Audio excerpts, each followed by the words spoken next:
Hola, ¿cómo están? El día de hoy vamos a hablar con respecto a lo que es el concepto, la historia en el derecho, sobre todo la verdad en el proceso, como es el título de la infografía a la cual les voy a presentar. Mi nombre es Joan Bueno y con lo siguiente vamos a proceder. Ahora, empecemos hablando sobre la perspectiva Foucaultiana. ¿De qué proviene esta terminología, digamos? Foucaultiana es y proviene del filósofo Michael Foucault, el cual vivió en 1925 hasta 1984, según la historia.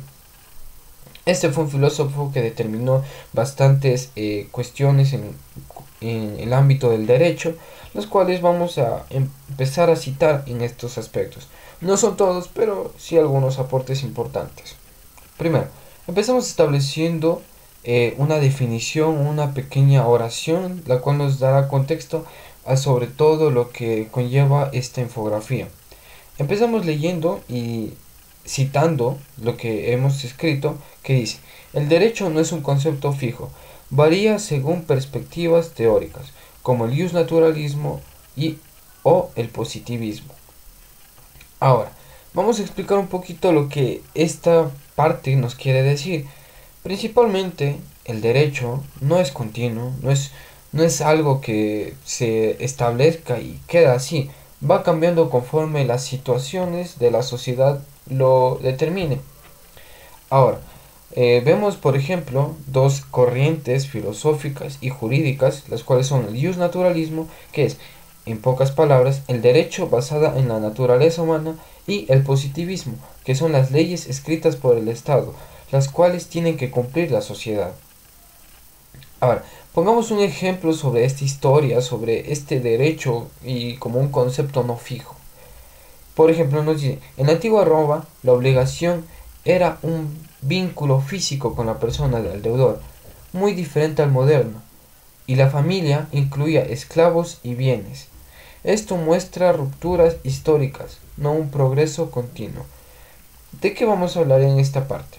De que en la antigua Roma, la obligación, es decir, si tú quedabas en palabras con otra persona, tú tenías que cumplirle.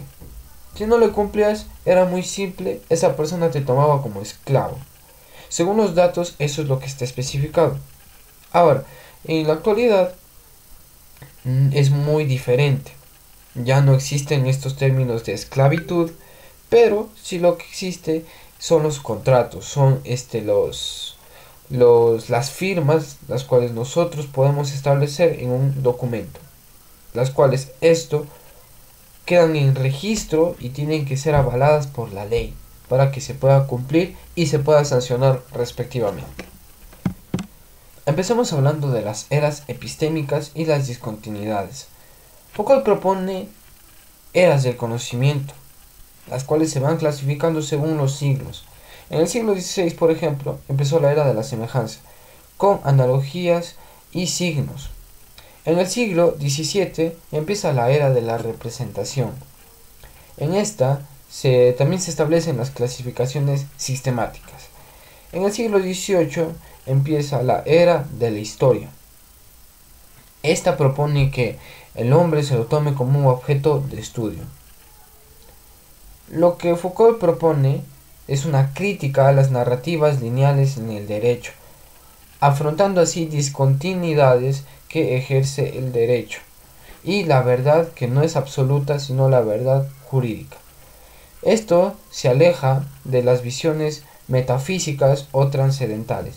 ¿Qué nos quiere decir esta última parte? Que se aleja sobre todo de lo que uno piensa, de lo que uno conoce o de lo que uno puede llegar a saber. Ahora, pasemos al siguiente tema, que son las transformaciones en la noción de la verdad jurídica. Dice, y cito: la verdad en juicios no es absoluta, evoluciona con el poder. En la Grecia arcaica se resuelve por desafíos u oráculos divinos, que son las revelaciones sobrenaturales. En la Edad Media por luchas y rituales o transacciones.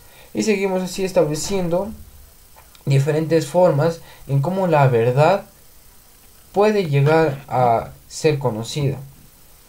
Nos dice que en la Grecia arcaica, es decir, en la Grecia antigua, los conflictos se los resolvían mediante desafíos o peleas.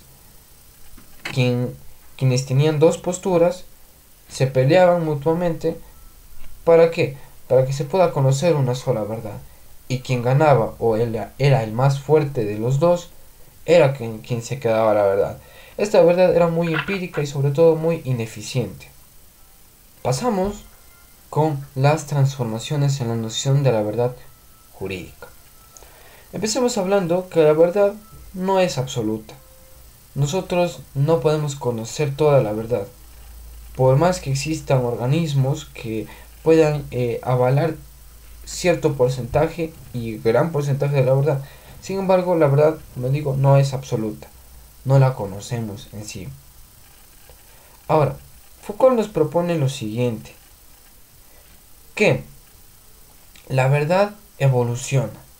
Y ejemplo de esto podemos mencionar a la Grecia antigua, la cual se basaba en oráculos.